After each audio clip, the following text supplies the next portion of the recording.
Joe presents Baz and Andrew's House of Rugby, together with Guinness. Hello and you're very welcome to Baz and Andrew's House of Rugby here on Joe together with Guinness. I'm Barry Murphy. This is Andrew Trimble. Good man. Delighted to be back. We've been away for a few weeks, but what a week to come back. We've got a lot to talk about on today's show. Johnny Sexton has been named the Player of the Year for 2018. We had Josh van der Flier on the phone earlier on, and we broke some news to Josh. And that news is, of course, that Joe Schmidt will be hanging up his coaching boots after the World Cup next year. He'll be hanging up his whistle. His whistle, yeah. Huge news. Yeah. Wow. I'd say after last night, Joe, I don't think Joe attended the awards in Monaco. Last night it was all about Johnny, the Player of the Year. Johnny must have been thinking, you know, this week everybody's going to be talking about me. And Joe went, see those headlines? Those are mine, mate. Yeah. This is all about me this week. Yeah, wow, what a, and so we've confirmed that Andy Farrell will take over. Yeah.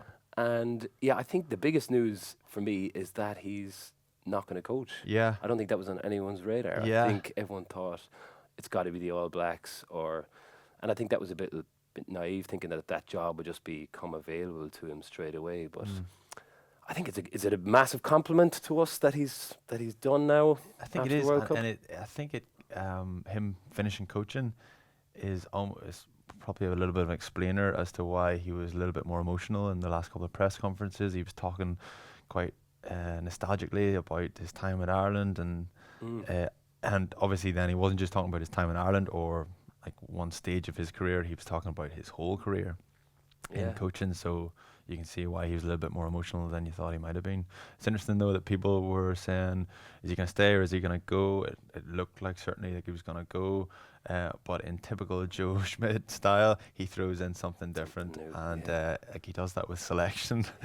Lads are going, who's going to play there? And then he just throws in someone different, and then this is just classic Schmidt.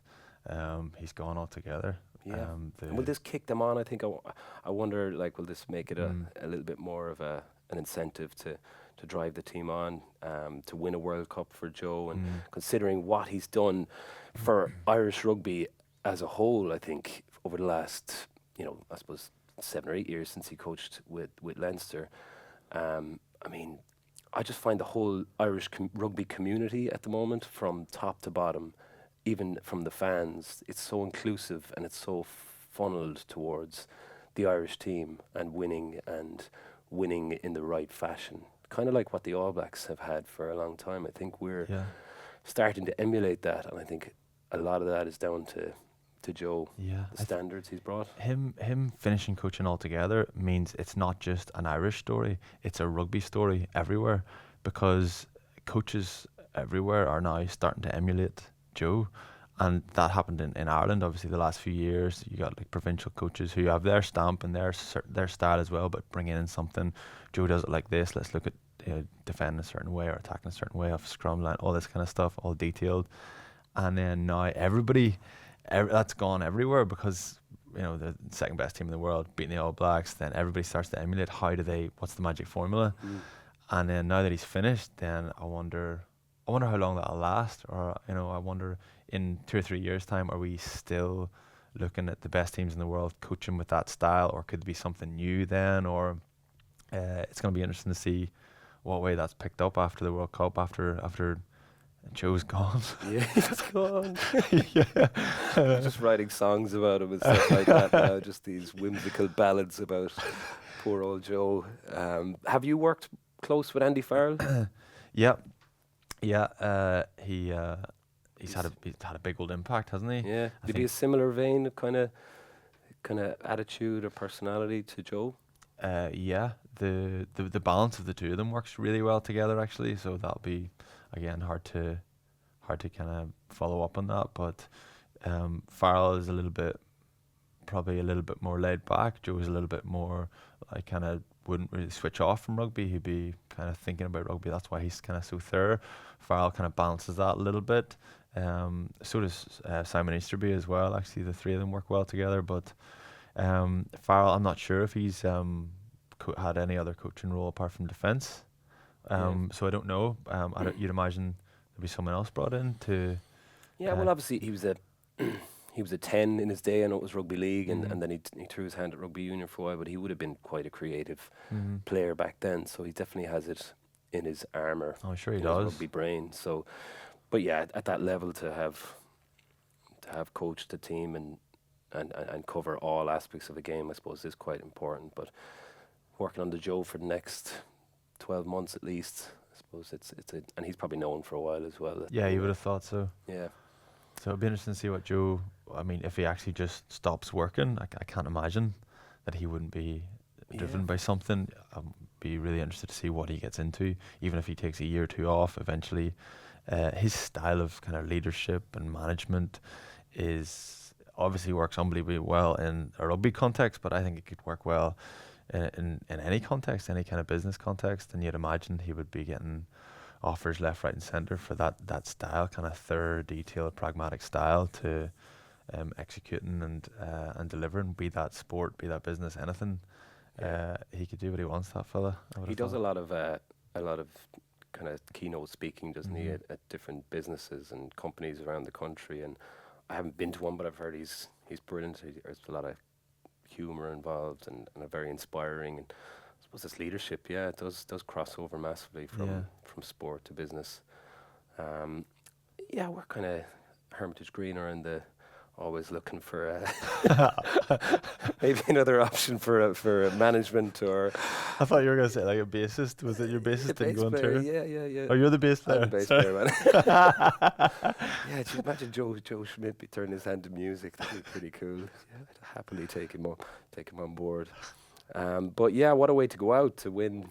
I suppose to be named Coach of the Year, Team of the Year, beat the All Blacks twice, and hopefully a World Cup. Yeah. What more do you need? I know. Yeah. That's some way to go. Yeah. I wonder, does it almost put a little bit more pressure on? And he's thinking, this is my only chance to do this. I'm not going to coach the All Blacks. I'm not going to continue coaching Ireland. Yeah. I've got one shot at this. Does it put more pressure on, or does it kind of make it more special, or does it make it more? Immediately, my gut is that it makes it more special, Yeah. doesn't it? I think there's movie in this, like, you know, you immediately think like this. It could be a Joe Schmidt film or something where it's kind of like Coach Carter or something like that. Or Remember the Titans. It's just such a perfect story. You might get a soundtrack gig. Yeah, that's what I'm thinking straight away. Although you're not playing anymore, Joe's playing bass. Probably be better than me straight away. So. But yeah, just I can't believe it. Yeah, what timing. Huge stuff. So, look, as I said, we've got Josh van der Flier that's going to be jumping on the phone, or did earlier on. So we're going to be talking to him in a few minutes, and we got the opportunity to break that news to him, which was pretty interesting. So you'll hear his thoughts. But yeah, I just want to bring up something that happened last week while I was away. Alex was here and you spoke about Billy Vunipola and how he ran over you in 2014 in Twickenham, I believe. The tweet I received after the game described it as me getting deleted at Twickenham. It's pretty accurate. Yeah. So we have a quick audio here from the House of Rugby in the UK and Billy's take on that moment. The collision that I experienced 9 times out of 10, you would have no memory of that. Right. He made a line break off a line out, and he was building up a head of steam coming my direction. Yeah. He had no intention of using any footwork. Right. The Maori sidestep, as it's known. And I got tweeted after the game, and someone said, Andrew Trimble just got erased at Twickenham. Control-Alt-Delete on your career. So that was me gone. He literally didn't even slow down. Is he all right or what? He's really good value. No, he's not. Yeah, he is. And if I ever see you on that sofa again, firstly, a few questions, right? What is he talking about? Right. Secondly, what are you doing over there? Thirdly, why has he got a sofa and we're on a wooden table? Until you're prepared to commit and say... Ron Weasley, wasn't it? Until you're...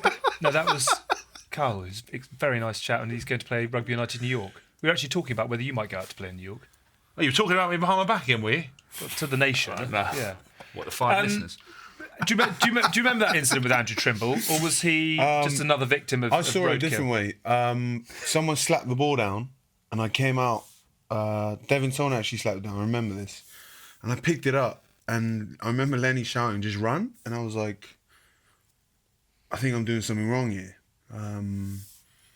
probably the fact that I've grown up with Tongan parents. You always feel like you're doing something wrong. So I look back, I look forward, I look back, and I didn't actually remember looking at Trimble. And then Did you notice that you'd run over him? Was it sort of one of no, those... not until I'd actually done it. Right. Because I think he was as confused as me. Right. Well, he was when you ran over the back of his head. He's the only player I've ever seen with footprints up his back. Because if I actually did know that I was in the clear, I probably would have run a bit faster. Not that I'm fast, but I'm still faster than Haskell. Mate. Are you serious? I reckon Honestly, I've seen Milk Tone quicker than you. What are you talking about? Who is quicker out of the two of you? So earlier we had Josh van der Flier on the phone before he went off to train for the day, and during the conversation the news broke about Joe Schmidt's future. So we have Josh's response just in the middle of this, which is pretty special. So let's have a listen. Okay, we're delighted to announce that we now have Leinster and Irish international and double All Black winner Josh van der Flier on the phone. Welcome, Josh. Hi, how are you? Hey Good man. Josh, how you getting on? Trimby here.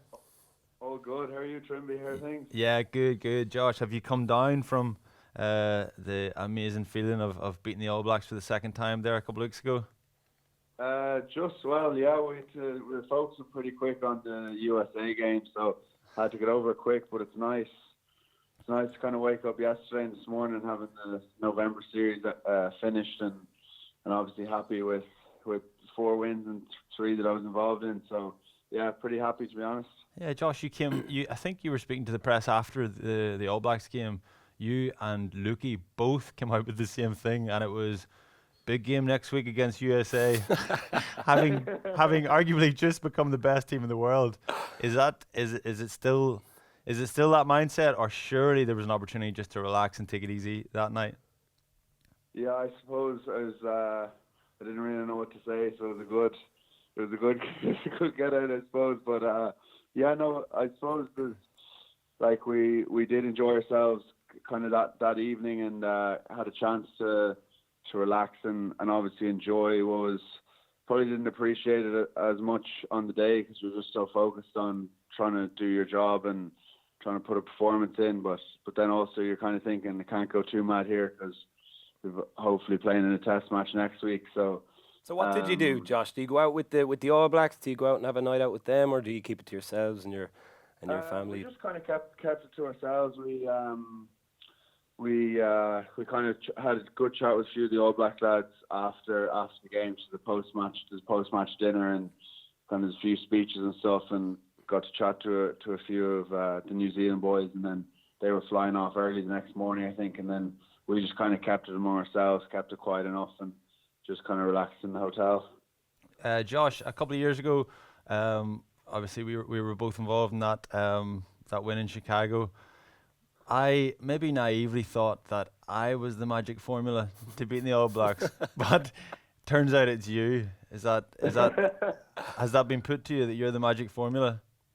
Not at all, no. I think there's a few other common denominators between the two, I think. I can't think of anything that's more unlikely than you coming out with someone as humble as you saying, I am the magic formula to beating the All Blacks. No, definitely not me now. To be honest, I wasn't even meant to be. Well, I was on the bench, so I was due to be on the bench for the second game, and then so Dan would have done a better job than me. He was ready to start, and then unfortunately it was a bit tight, and had to pull out of the game. So I ended up playing the game. So it was I suppose it wasn't. Joe might not see it as the secret formula if I was on the bench, but it was nice to be involved in two games like that. I was just very lucky and blessed to get to be involved in those 2 games, and kind of didn't do too much in either of them, but good to be involved in a win. Yeah, Josh, did you find it in a way whenever you get called up late, or it might have been, was it Thursday or Friday you found out, so you don't have the full week of nervousness building into what's a massive game? Do you think that's kind of, you miss out on some of the build up, or you're better off because you don't have to deal with the nerves and the big build up and all the expectancy? I think it was it actually worked out quite well because I wasn't obviously starting. You're probably a bit more nervous than you would be if you're on the bench, So it was kind of Friday. It was just at the captain's run that I found out I'd be starting. So I only had a day of stress, I suppose, or kind of the nerves kick in pretty quick the moment you're starting. But yeah, it wasn't too bad because I got to run a few of the plays and get a bit of team run stuff done earlier on in the week. I was kind of swapping in and out with Dan, and then got to do most of the training then on Thursday, and then did the full captain's run then. So I actually felt really prepared. I wasn't really worried about coming in having not done enough training, whatever. So it actually worked out quite well.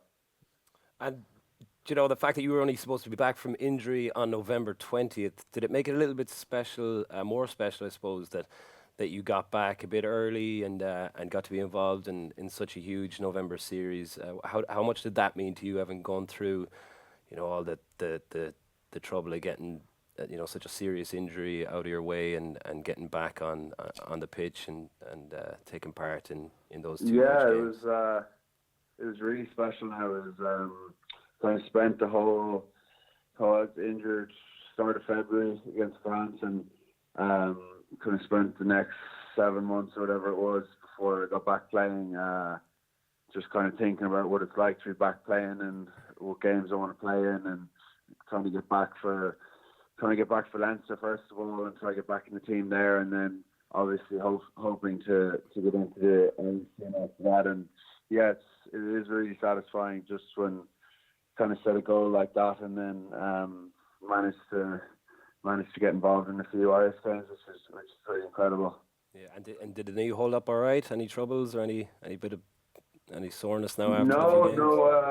No troubles at all. A few knocks here and there, but nothing bad at all. So it's actually been brilliant. It's credit to the physios and all in Leinster. I just kind of did what I was told, and they managed to get me back a bit earlier than planned. So yeah, knee's been absolutely perfect, feeling really good, which is pretty encouraging.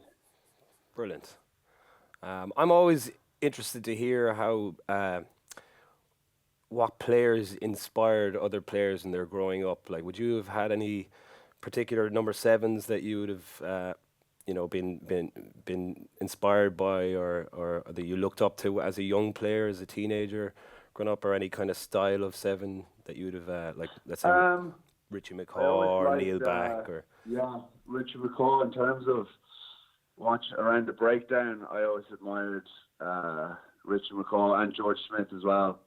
Kind of always looked up to the two of them, wanted to be able to play like them, and then I kind of I remember thinking the break, I'd love to be like that at the breakdown, but then maybe like Dritto in attack. Yeah. I was thinking a bit more of a ball player. Pick pieces from a few players, and I was like, I'd love a combination of a few of them. Obviously, it hasn't quite happened, but I suppose McCall would have been the main person I would look to, and try to record his games at home and try to get a few on tape that I could kind of watch back and see, just kind of player camera a bit whenever he was playing and kind of seeing what he did. I would have been big into doing that, and I think obviously nothing is close to being as good as him, but maybe someday. But yeah, he was probably the main player I looked up to.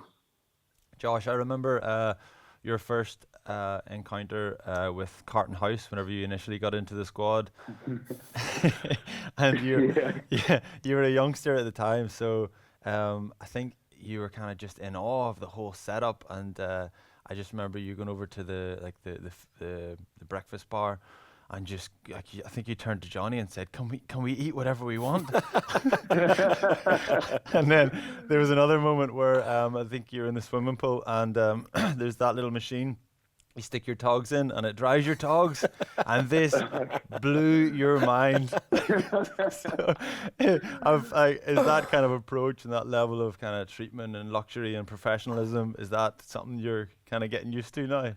Yeah, a bit more. I couldn't believe it, to be honest with you. I remember walking in. You get one of them in your house. Sure, we can't just eat as much as we want, whenever we want.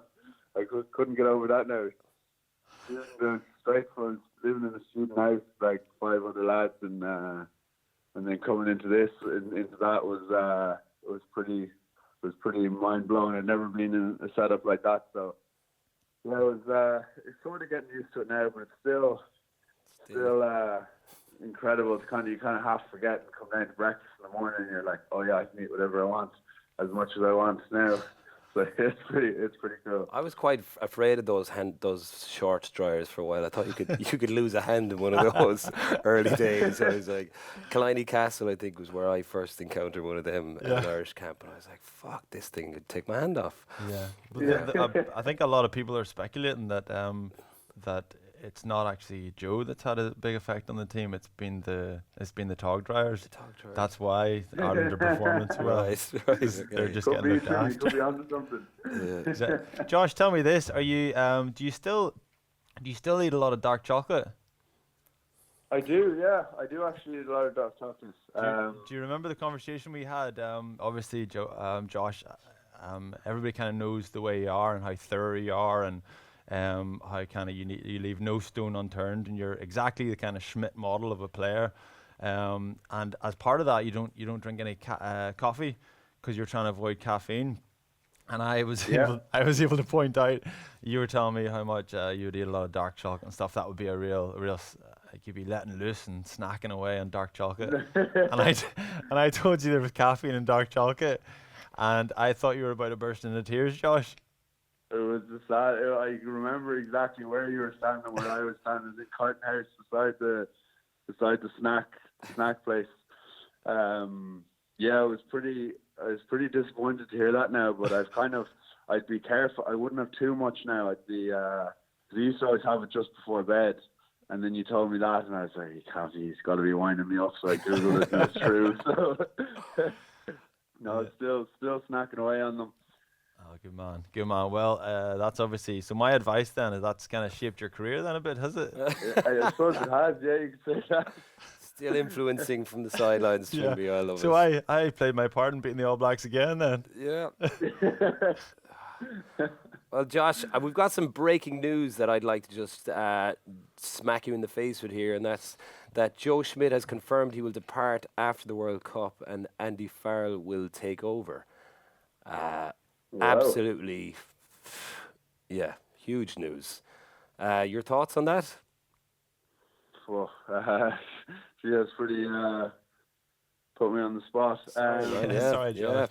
Just got handed this down. Obviously, Joe's been absolutely incredible for Ireland, and he's obviously, everyone knows he's been a massive part of why the team is where it is, and I suppose it's disappointing, but it's obviously you'd want him to stay on, and with the success you want that to continue. But he set us up brilliantly, I suppose, and I don't know what else to say. Andy Farrell's a great coach, so yeah. I mean, Joe has actually said that he's finishing coaching completely. He's not going anywhere else. That's him after the World Cup. He's done. So I suppose that's a good tribute to Ireland as well, that he's not leaving us for other pastures, that he's happy enough to hang his boots up after that. But yeah, huge. I mean, he must have been a huge influence on your career to date as well.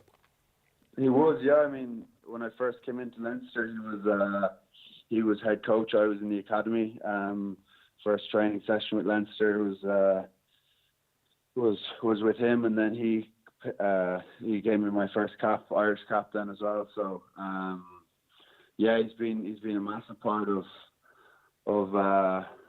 my career so far. Yeah, and it'd be disappointing now to not have him coaching. He's obviously incredibly gifted coach, but he deserves now hopefully a good send off in the World Cup next year. Yeah, well, that can add a little bit more emotion to that side of things, you reckon? We could add another, that you want to go out and win it for him, and what you've achieved together over the last number of years. I think everyone's going to be themselves driven, incredibly driven to win the World Cup. I mean, it's the biggest thing you can win in rugby. So I don't know if we need any more motivation, but if we do, then yeah, to give Joe a good send off would be pretty incredible. But obviously, I'm sure Joe will be just focusing on on the Six Nations now, and trying to win that as well. So I suppose that's where he'd be at anyway, and I suppose that's all we can focus on is now trying to get back in the team so I can keep playing under Joe. So that's the plan, I suppose. Yeah, I think the whole nation's probably about to go into mourning. Yeah. We should go and change our outfits and change into sackcloth and ashes. Yeah. I suppose we have him for another year now anyway, so it's we'll make the most of it. It's really put a downer on this episode, hasn't it? It has a bit. Sorry, Josh. There's This is no fun and games till then. You threw that in. This is probably as much a downer as when you found out there was caffeine in dark chocolate, Josh. Probably up there, all right. Yeah. Well, look, yeah, that's we've taken up loads of your time, Josh. We really appreciate you coming on, and it's been interesting to share that moment with you, knowing that Joe is going hang up his coaching boots. But look, we'd love to have you on the show as well, on the couch someday if you come in for a chat. The very best of luck over the next few weeks and for the remainder of the season. Thank you very much. And yeah, well done again, man, on the last few weeks, and congrats on getting back after such a long time out. So Appreciate that. Thanks very much. Good Well done, chat to you. Josh. thanks, man. Cheers. Take it easy. Take it easy. Bye-bye. See you. Bye. Wow, that was a bit of a bombshell to drop on Josh. Yeah. Handled it very well. He handled it. He's a pro, isn't he? Did. A media pro. Not Yeah. that we're media. No, God, no. I'm a musician. What you are. Yeah, I mean, either. I'm still finding my feet. Yeah. Well, I was kind of thinking maybe the players know already, but they I probably doubt it. wouldn't tell Yeah. them just in case one of them would leak it or something like that. Yeah, so, I'd be surprised.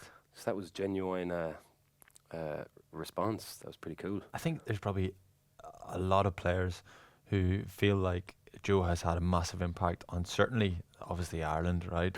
the whenever they're competing, they walk onto the pitch and they feel more confident, or they're more likely to get wins if won Grand Slams, Australia, New Zealand, all this here kind of stuff. But even on a more personal kind of feeling, I suppose, there's a lot of guys I would imagine feel like Joe has just enhanced their careers and personally made them better at what they do.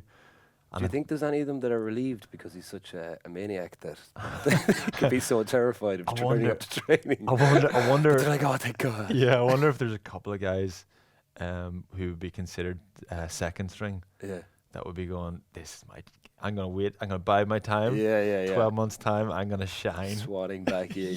Yeah. Well, there will be one person that will be that will, I suppose, keep on what Joe has done, and that is Johnny Sexton, who's kind of like his illegitimate son or something like that, isn't he? His child, yeah. Named as the best player in the world last night in Monaco, which is obviously an incredible achievement within the year and how much he's achieved and what he's done to get that accolade. But it goes back a hell of a lot longer to just this year with Johnny, right? Yeah, Johnny's been driving standards and kind of enhancing performances and just been getting better and better and pushing the guys around him to get better and better for years now. And he's the equivalent of like a Schmidt kind of mindset on the pitch. So that's why he's so hard to replace. He doesn't accept anybody being in the wrong position, not executing correctly, not being vocal. He just demands high standards and of the guys around him and himself as well. So he's been unbelievable this year. He's ticked every box, hasn't he? And where he's come from, like, I mean, I remember playing against him for the first time down at Thomond Park in Munster versus Leinster game, and I think Felipe Cantapomi was out, and Johnny had been playing with St Mary's the week before, and he was drafted into play, and we were like, let's target this fella now and get at him. And immediately you got a sense that he was able for it, he was up for it, he had the head, despite he must have been only 19, 20 at the time. But he's just such a likeable guy from when where he's come from, right? Yeah. You know, having Not on the pitch. I wouldn't say he's likeable on the pitch. on the pitch, no. I think he's dislikable on the pitch. Really, yeah. But yeah, what an incredible achievement for any Irish player to be even considered for Player of the Year and then to win it, and totally unsurprising. I mean, Yeah. the guys we were up against, Bowden Barrett, it's not like he's he was up against a nobody. But I think Johnny, by far, deserved to win that. I'd love it if Malcolm Marks had got it. Yeah. Out of nowhere. Malcolm Marks. What? I don't believe you. Surely not. Flipping tables and Yeah. stuff. I'd love to see Johnny's Joey Trimbiani humble loser face. Yeah. Bullshit. But yeah, I think he and Rory Best both made interesting comments where they thanked both their wives and their family and their kids for the support that they've offered them, which is obviously a lovely thing to hear. And it is an interesting thing that your family do once you've got that grounding, you've got that support from your family. I think you'll appreciate that as well. I think Rory summed it up really well. He said, "Thanks a lot to the wives and partners, and I suppose what you do is you allow us to be selfish." Yeah, and I think that's perfect, because I mean, I remember Johnny actually after he had his second child, that evening he was at Carton House doing a walkthrough, and like no one else obviously, like I think the sacrifice. Yeah, and the sacrifice from the individuals. Obviously, as players, we have to sacrifice a lot, but everybody around us has to sacrifice for us. I'm saying us because I used to play a bit. But and I just think they summed it up perfectly, and it's a nice little tribute. It is, and that those nights are about, I think, celebrating the families and the friends and everyone that has gotten behind you. And like for Johnny, from grassroots, like I'm sure from his club days to school days, there's a lot of people there that he would thank. And it's great. It's great for Irish rugby. So yeah, from us too, massive congrats to Johnny Sexton. Congrats, Johnny. Congrats, Johnny. Do you think he subscribes? Oh, definitely. Yeah. Yeah, well, everybody does. Yeah, they do. God, used to be better. If Dricko and Tana subscribe, then I think Johnny subscribes. Yeah, well done on that, by the way. I haven't spoken to you about that interview. That was sorry to bring that up. Thoroughly. Do you know Tana? You know Tana? I was talking about Tana Umanga. Tana. Tana. Oh, I thought it was Tana. Umanga. He's a good buddy of mine. I've been saying it wrong all these years. Yeah, you buddies now, yeah? We are, yeah. No, I'm getting touched. He didn't really get a word in. It was just the two E talk. Just me and Dricko. Shite, actually, yeah. I was like, more from Tama Umaga, please. Were you jealous? I was a little bit jealous. Yeah, I could have done. It could have been 4 13s on the couch, like. But that would have been cool. Yeah, it would have been cool. But anyway, yeah, that was. So I've been away. I've just been away, man. It's been lovely watching from afar. I was in Australia touring around for 3 weeks and trying to catch up with rugby and listening, and it gave me a nice bit of time to reflect on Irish rugby while I was away. And I came up with an analogy of the whole thing that's kind of based around Star Wars. So bear with me here, but the first victory that you were involved in Chicago is you remember it? Yeah. That was like A New Hope, the first Star Wars, basically, where the All Blacks being the dark side, the evil empire overruling the galaxy, but we fought back like the rebels, and with a little bit of help from the Force, we won. Joe Schmidt being Obi-Wan Kenobi, Johnny Sexton being Luke Skywalker. You haven't worked out. I was kind of saying Devon Toner be more like Chewbacca, but you could be a little bit of a Chewbacca with those long arms as well. So you're in there somewhere anyway. Yeah. And then playing a bit part. Yeah, you may be one of the fighters in the planes that flies around. I doubt I would have that many lines. No. Yeah, but I may appear in a couple of scenes with a couple of high profile. Exactly. Yeah. Like just running and stuff. That's fine. Yeah, it's grand. You're in it. You're in Star Wars, man. Yeah. And then the second Star Wars, when the Empire Strikes Back, obviously, and they beat you like a week later, and they kicked the shit out of you.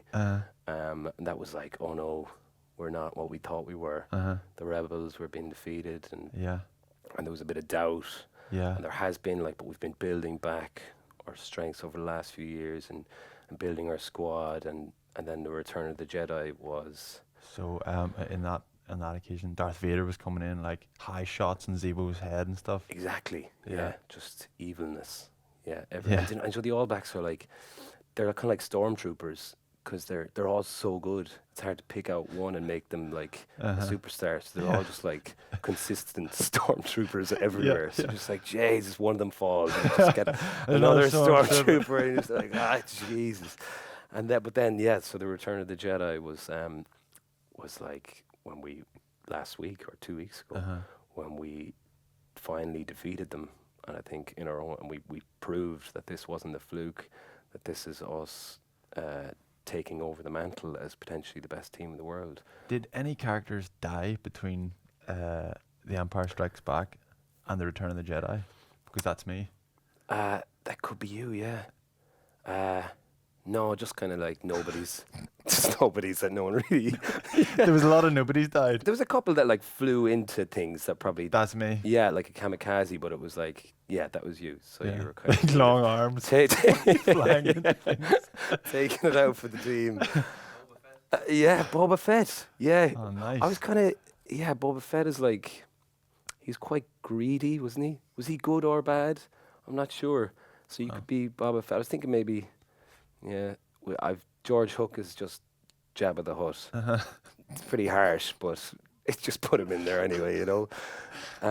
Who else? Yoda, I was thinking Rory Best could be a little Yoda. Okay, yeah. Kind of quite good at the Force. Yeah. Using Joe's Force. Yeah, really old. Getting old, but still able to move. He surprises you. You're thinking, he's probably just going to keel over. Yoda can move, can't he? Yeah. You're surprised you think he's going to keel over any second, then he's like... Jeez, he's turned over a ball there. Jeez, Yoda's darts are accurate, aren't they? Yeah. Little bald head. He's running around, kind of green. We'll have to get him on the show. Yeah. And then... Sir Yoda Best. Sir Yoda Best. He had a big week as well, didn't he? Jesus. So I'd be worried is the only thing, right? That we're defeating them in the Return of the Jedi, like...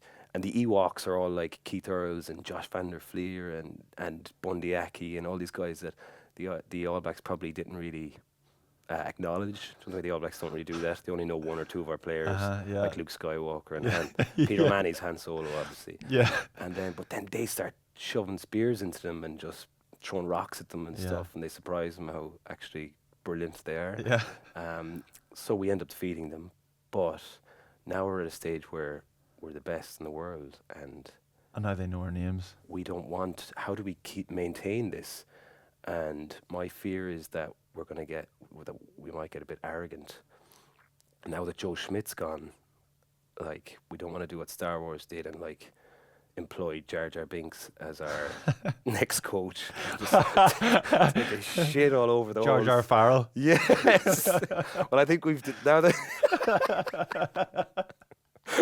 Now that it's Farrell, I think we're okay. But that was my fear. Is like, imagine Jar Jar Binks like, but he's hilarious. His big floppy ears and his great crack. You're like, no, doesn't matter. He's gonna take the shit all over the whole saga, and he's gonna ruin it all. So that would be my big fear. But and then my other thing is that Raj, he could be Darth Vader. So he's like Anakin Skywalker. He's gone down to New Zealand to learn the dark side. Oh, that is perfect. And then he becomes well done, Darth Vader, and he comes and then he starts coaching New Zealand, and they beat us. Darth Vader with his like Cork accent. Yeah, and then he comes back, and he's actually Johnny Sexton's father. He's like, Johnny, I am your father. Oh my! You've really thought this through. Oh yeah. One of my favorite ones as well is Lando Calrissian. Do you remember him? Oh no. He was Han Solo's buddy who kind of fucked them over in Empire Strikes Back. And he's Simon Zebo. He's kind of betrayed us. Yeah. But we still love him. Yes. And Lando Calrissian actually comes back and saves the day. So like Zeebs may still come back and save the day. Save the day. Yeah. So that's what I'm hoping Not for another year, I wouldn't have thought. Yeah. Not under Schmidt. No, yeah. But he's like, yes. Yeah, maybe under Jar Jar. Schmidt's gone now. I love Jar Jar.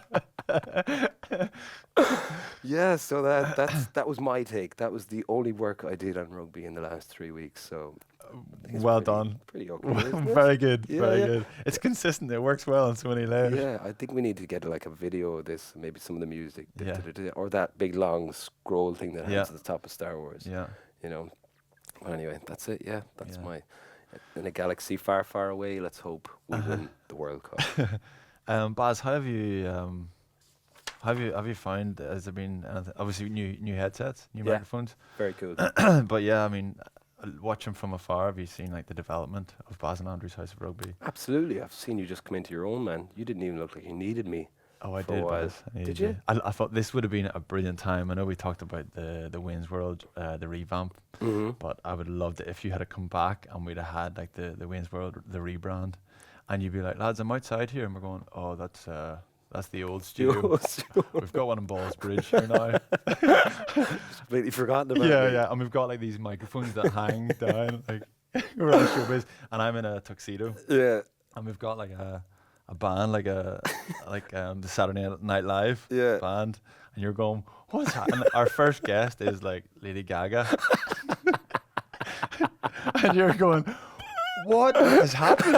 What have you done with my Since I show? left. This is my You've ruined show. Yeah. Oh, I'm disappointed now, man. Yeah. Way better. Do you think we could get Lady Gaga?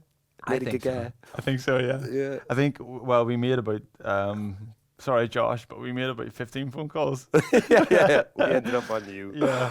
But, So I think Lady Gaga is probably a bit of a stretch. okay. Yeah. Anyway, if we don't get Lady Gaga, I would love to get James Ryan on the couch. Would you like that? Yes. Yeah. That'd be ideal. Yeah. James Ryan, we did an interview. I don't think we're maybe going to go on to it later on this episode. I think we are. Yeah. James Ryan, in the we're not scripted, viewers and listeners, but we've got like a loose kind of template. This is what we're working off. Yeah. Is what we're going to discuss.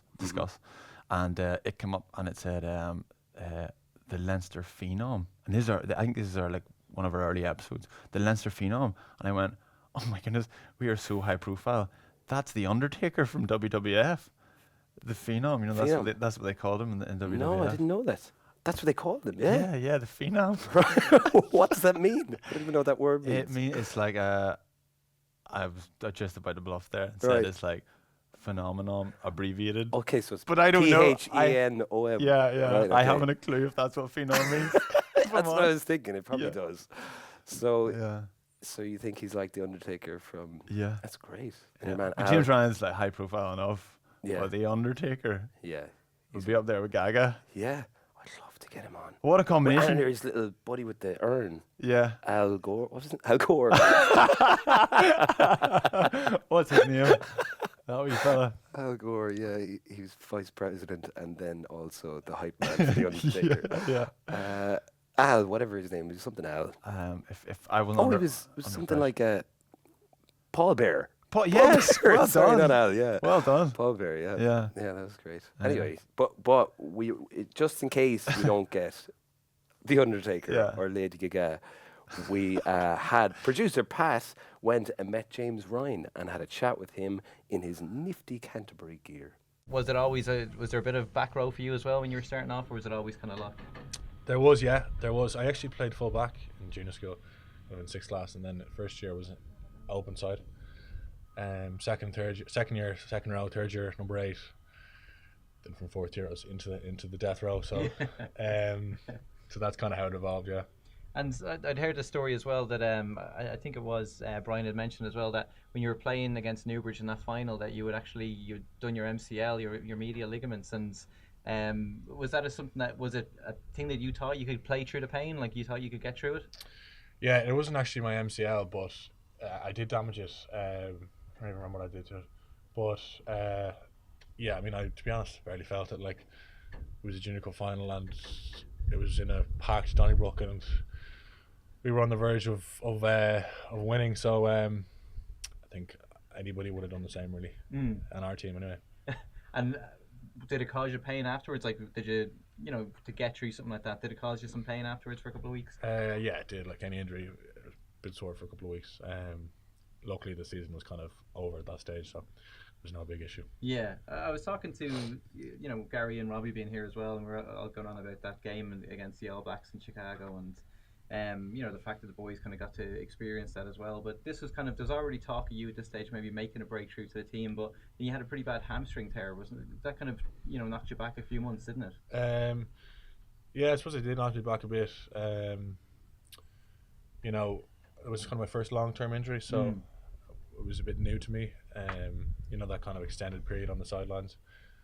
A lot of other guys have had a number of long periods on the sidelines. You look at somebody like Ed Byrne. I mean, like how determined he's stayed through all that, and he's doing so well now. But yeah, it was difficult. But like, we're blessed in Leinster with the guys that look after us. Like, I had Farrell Cairn looking after my my rehab, and Derek Hurley was the academy physio at the time, and they made my life a lot easier. And you made the instant impact on that tour as well. The game against USA and the games against Japan as well. Like, the guys all kind of did so well. A lot of guys stood up, like Andrew Porter as well, and took their chance. But you had your first kind of home debut then at the Aviva, and I remember we all spoke to you after that game as well. And just that kind of, if you look back at it now, like, is that one of those kind of standout memories from that big first season you had last year? Yeah, definitely. The South African match, the Aviva, was kind of like I was making my Irish debut, or first Irish cap again. Obviously I had my first cap in the US, which was special. But there's something about playing in the Aviva, in front of a kind of a packed crowd, and having all your family and all your friends there. Kind of felt like you were doing it again, which was great. So yeah, that's definitely one of the standouts from last season. We would have talked a bit last year, in the podcast that we do about the likes of James Downey and Kevin McLaughlin would have spoke about. They almost felt sorry for you in a way that you had this record, this unbeaten record. You're going out every week, and it was James Ryan 21 wins in a row, 22 wins in a row. Was that something that you actually, I know you don't want to lose, but once you got rid of that, was that something just that you were happy to leave it behind? I was happy to leave it behind, yeah. Probably the only silver lining of losing in Australia, for me personally, was that that kind of malarkey was finished. Yeah.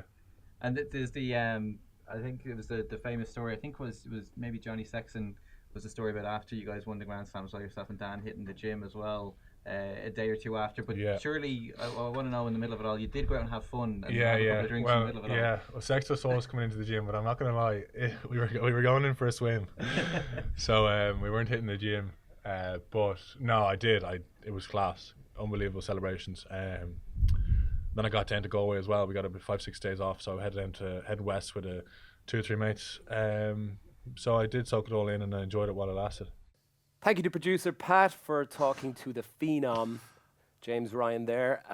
But now each week we take a look over some of the rugby stories that you might have missed over the weekend.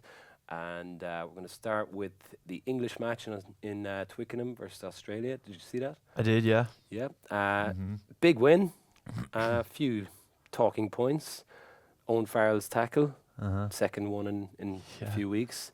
What did you make of it?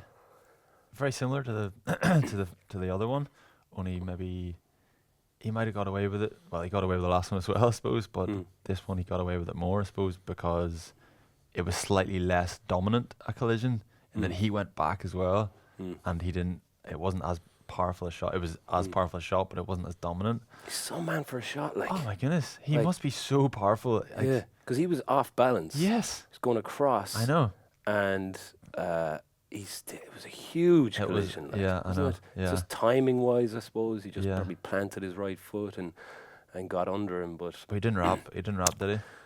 It's hard. No. That one's probably even harder to wrap than the first one.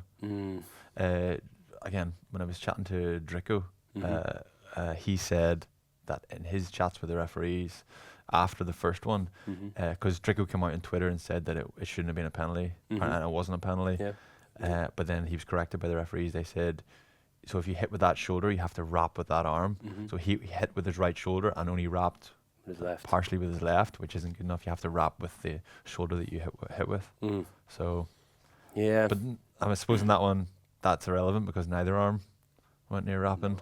No, he just kind of ran into him a little bit. Yeah, and especially after all the chat about the last one a few weeks ago. Yeah. Surprised nothing was. Yeah. Nothing was done about it. It's a rugby league style, so isn't it? That's definitely something that you see a lot more in rugby league. So maybe that's where it's kind of rubbed off on him from his dad's influence or something like that. I'm not sure, but his dad and him like doing that in the garden. Yeah, when he's a youngster. Absolutely. Well, that miss one. Yeah. Take that. Take that, Jar Jar. Yeah, it's hard to like. I'd hate to see those big collisions taken out of the game, you know. But, Yeah. I suppose if that's the letter of the law at the moment, then maybe it should have been a penalty. But look, it adds for a little bit of spice, doesn't it? Good win for England, though. Very straightforward. Australia were like just making mistakes and dropping balls, and I thought they were quite poor. Yeah, in a bit of disarray at the moment down there, I think. And even on my travels down Australia, met up with Paul Warwick, former Munster fullback and out half. Met up with Tony McGann, former Munster coach, who's working with the Brisbane Broncos. Who are the Brisbane team again? It's not the Mets, not Brisbane's the the Rebels. Reds. The Reds. Yeah. He's working with their academy now, and just says, it's a bit of a weird vibe down there with the ARU at the moment, or the Australian Rugby Union. Yeah. They're in a little bit of disarray, but I think they'll pull it back together for the World Cup. It seems like it's only a matter of time before there's so much talent in that team. Yeah. They have to come good. Yeah. But we've been saying this for a while, I suppose. Yeah. The other big one, Eddie Jones actually came out after that game and said he wanted to see Ireland and England. He wanted to play Ireland. Yeah, let me at them straight away. Yeah, if he could play them tomorrow, he would, because they're the best team in the world, and that's pretty interesting. He'll always come out with something that'll kind of grab the headlines anyway. But was that an arrogance thing, or was he? No, I think he just seems to enjoy press conferences and just enjoy chatting and stoking the fire, and beating a few coaches, and it adds something to it. I think the press for a period they were loving him. Obviously, when they're just not as successful as they were a year and a half ago, then he just doesn't get away with as much. But to be fair to him, he's still giving the chat, and it's entertainment. It's just really just builds it. It's going to be such a class. Yeah. Six Nations. I cannot wait for it. Another one, Fiji beating France. Huge result there. I didn't see. I just saw some clips, some of the scores. I was in Dublin, in a bar in Dublin after the game, and I was down with a couple of guys from school, and one guy who wouldn't really follow rugby. It was in French, but it was FRA and then FID for Fiji, and they were beating France obviously, and he goes, "Geez, that's some performance from Finland, isn't it?"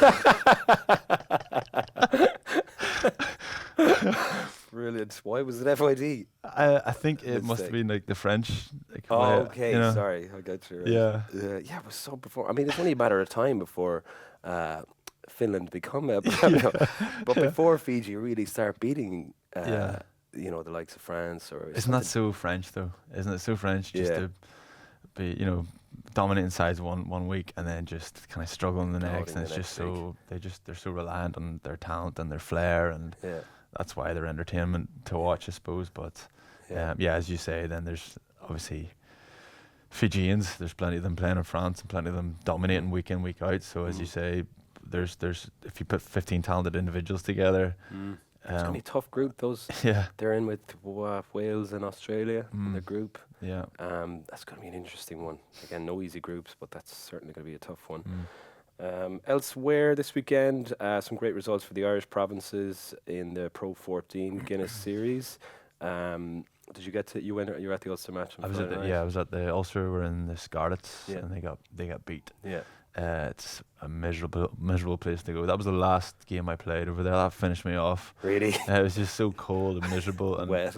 Yeah, it's awful. I hate Parky Scarlets. Ulster never win there, and Scarlets never win in Belfast. So you go there and you just. Even though it's a nice stadium now, and it's not really. I don't think so. No. It's just a bit. It's in the middle of a car park in a shopping centre. Yeah. And I think the floodlights aren't high enough. Right. It's very dull there all the time. Yeah, I know what you mean. And I think I've been under high balls and I've gone, that ball, it's gotten dark at the top of the flight. Yeah. Someone needs to tilt the floodlights up. That'll solve that problem. That's a really interesting point. That's my excuse anyway. Yeah, because it used to be a really nice place to go back in the day. It wasn't the same. It was Stratty Park. That was a great place. Yeah. Great atmosphere. Felt the crowd were right on top of you. Yeah, it was intense, wasn't it? And stuff like that. I actually had one of my favourite moments ever on a rugby pitch in Stratty Park, where the ball went over the try line, our try line, and I was running back to touch it down, But the ref was beside me to touch it down for 22, and I just said to the ref, I'm not going to touch it down.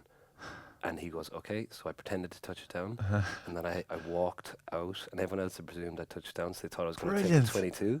So I walked as far as the 22. I was there, oh my God. I'm getting away with it. Getting away with it.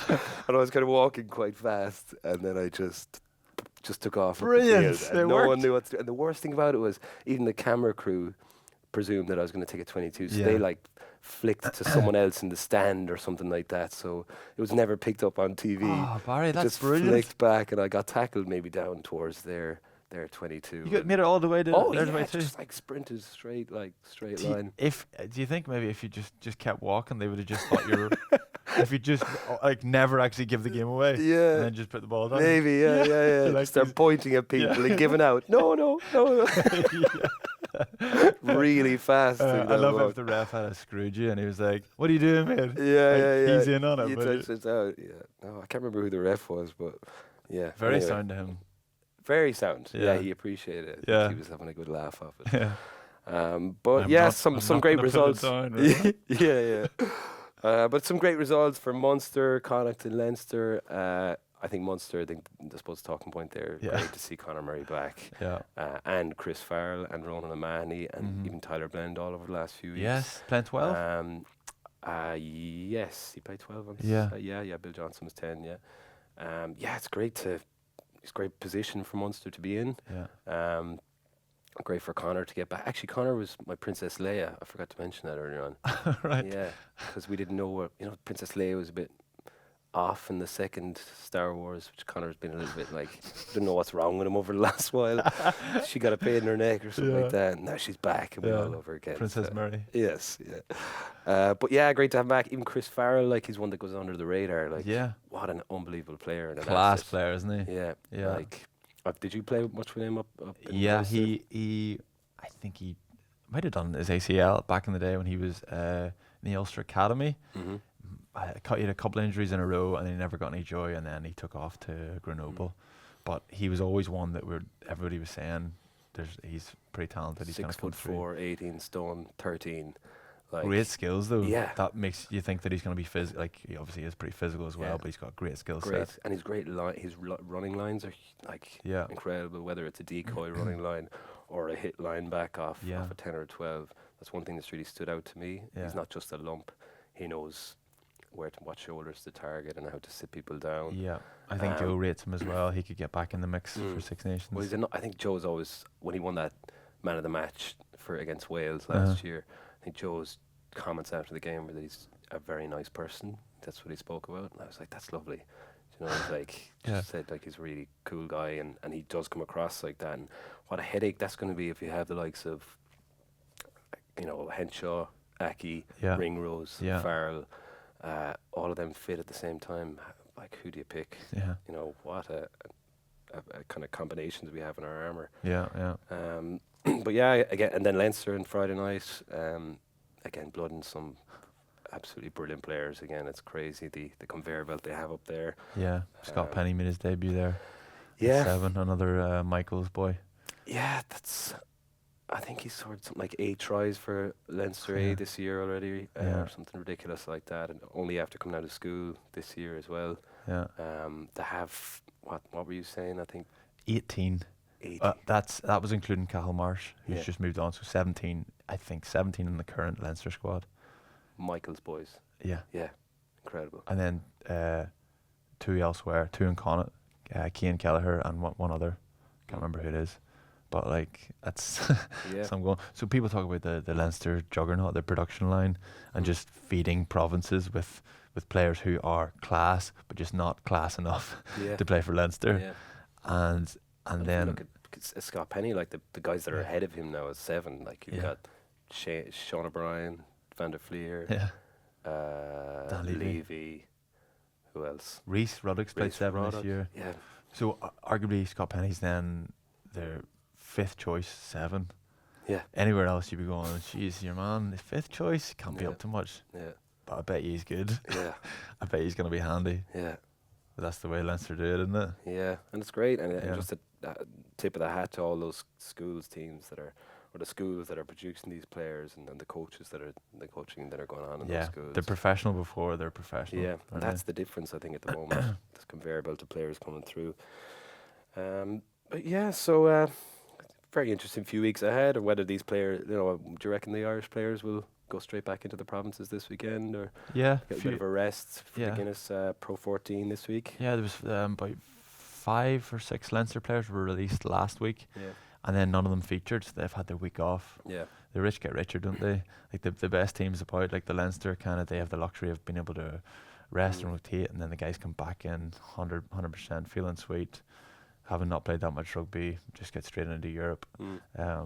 One guy, Andrew Conway, went really well against USA. He was the kind of standout. Ringrose as well, I suppose.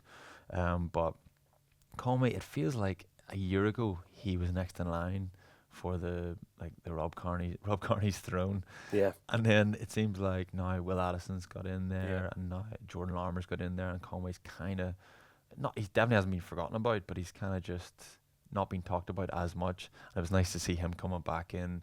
I thought he was brilliant Wasn't the he? weekend. Yeah. Really, really good. Just electric. Yeah. Constantly looking for the ball. Yeah. Yeah. He was standout. Yeah. Hat-trick, and then a couple of assists as well. So Yeah. everything he did was We brilliant. haven't even talked about the USA match. Oh yeah. There's too much else going on, but To be geez, yeah, we fair, forget to talk about the international that happened this weekend. Yeah. But yeah, and for a guy to score a hat-trick for Ireland, what a great Yeah. achievement. And It wasn't a great game, to be fair. it wasn't. There was It one scrum. weird. There was one scrum in USA 22 in the second half. It got reset about 5 or 6 times, and it went on for about 10 minutes. And then I looked around, and there was a Mexican wave going on around the stadium. It was like no one could care less about the rugby anymore. No, it had that kind of feel about it from the get-go, didn't it? Like Yeah. it's a weird position to be in when these guys they're thrown together a little bit, maybe. Yeah. And you're expected to win, and the US put up a good fight, like Yeah. they did, to be fair. But I suppose it might not look like a very comprehensive win, but then you look at the scoreline, it was actually Yeah. pretty a pretty big result. But just as you were saying, actually, we put out a tweet yesterday to find out who the Guinness Made of More player of the weekend was, and the poll came back with a roaring result, say Andrew Conway was by far the best player of the weekend. Yeah, I think I might have Yeah. ruined the No, you led. tension around that one. Yeah, no, you Didn't I? you did. Guess what? It's Andrew Conway. But yeah, he well deserved. So fair play to you, Andrew, and a good way for him to kick on into the European Games coming up for the next few weeks. And then also we put out hashtag AskHOR on Twitter last night to see if we had any questions for us. So loads came in, a lot of them asking who standout players the Guinness series were. Any few in particular for you?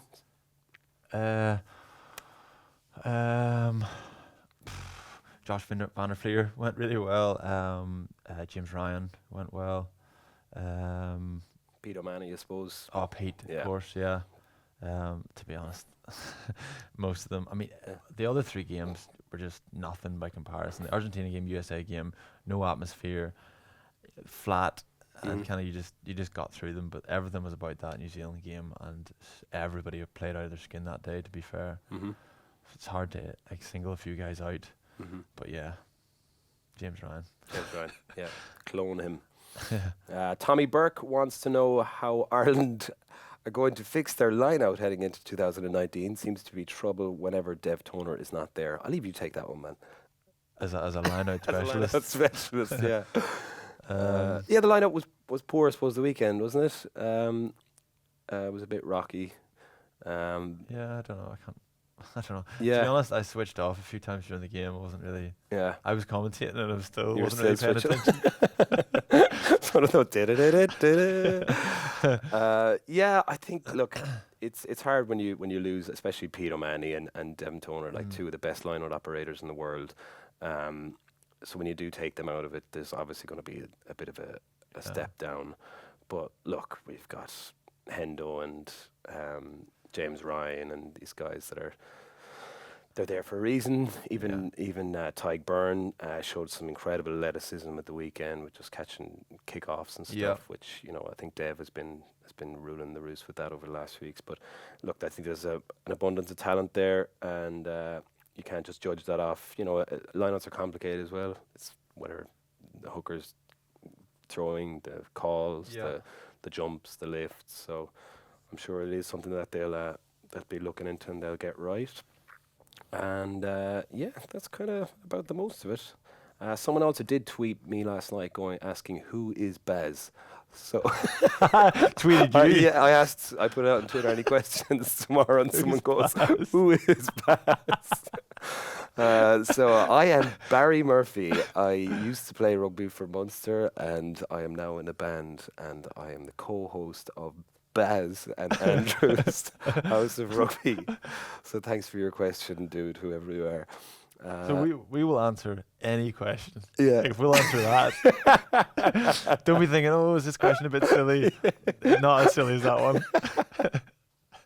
Yeah, that's great. Doesn't have to be rugby related at all. Ask us anything. Anything. Star Wars related. Yeah. WWF. The Undertaker. Lady Gaga. Tna. Yeah. Tna, Minga. Yeah. Yeah. It's up to you. All right, guys. Thank you, everybody, for your comments, questions, for listening, and for watching on YouTube. If you are enjoying the show, please do remember to subscribe and leave us a rating or a comment. A big thank you to everyone who has helped putting this show together. It's been great crack this week, dropping that bomb of Joe Schmidt. So we'll be back next week to talk about the aftermath of all that. I've been Barry. I've been Uncle Andy. And this is Baz and Andrew's House of Rugby on Joe, together with Guinness.